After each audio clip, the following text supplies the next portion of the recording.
Hey, it's Emma, and we're looking at TCP IP today. We'll reduce it to 4 distinct layers, look at another type of address, and define sockets and ports. Network protocols are usually developed in terms of distinct layers, each at a different level of abstraction. Different protocols operate at different levels, and data is passed up and down the levels during communication. Collectively, the layers form a protocol stack.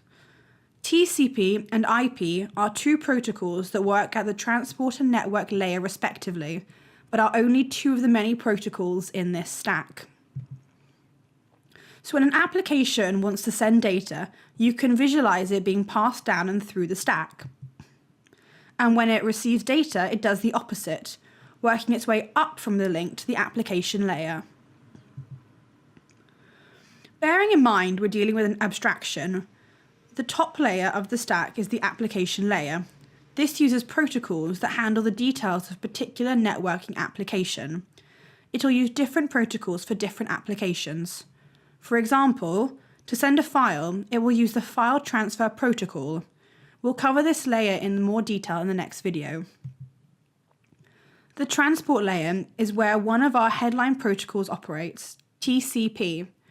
This stands for Transmission Control Protocol. Be careful, as the transport layer of the TCP IP also supports an alternative to TCP that you don't need to know about. Therefore, TCP only defines a version of the transport layer. TCP ensures a reliable flow of data between both hosts at either end of the transmission, with no errors in the packets. It splits the data into packets and reassembles them at the other end. To think of it in another way, TCP is responsible for taking data from the applications, i.e. the application layer, splitting it into packets and then passing it to the network layer below, and, as well, the opposite, taking packets from the layer below and reassembling them to form the original data. The transport layer uses the port number in the packets to pass the data to the correct application. A port is an address for a software process, and this additional information is needed to determine exactly what process to send the data to.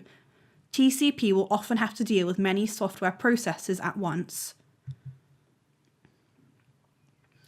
The network layer is where the other headline protocol operates, the Internet Protocol.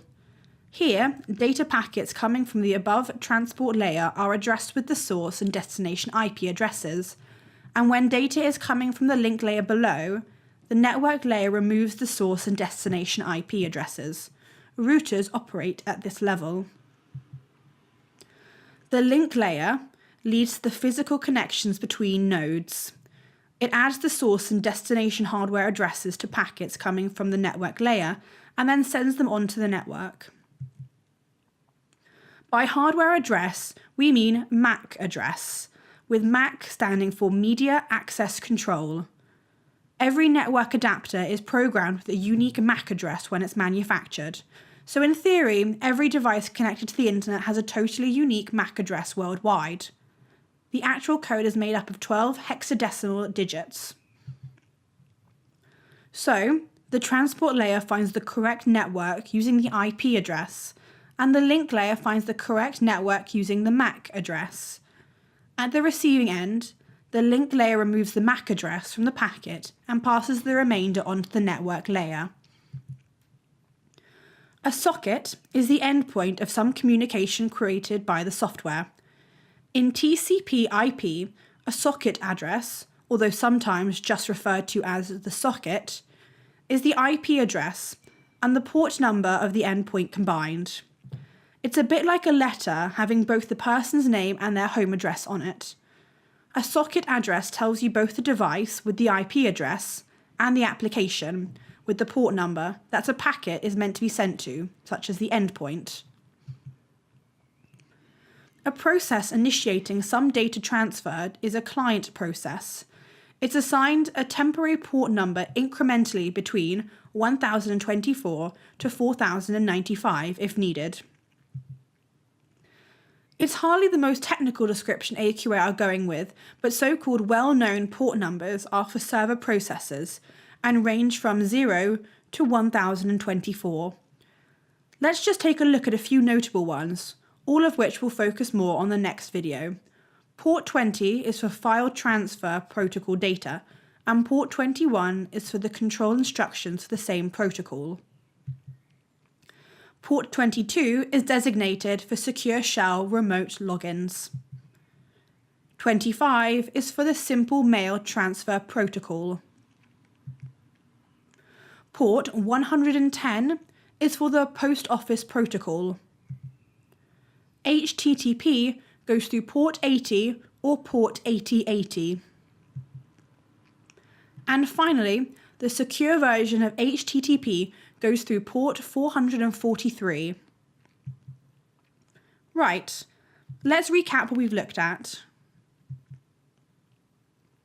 TCP IP is broken into 4 separate layers. Data is passed up and down this stack.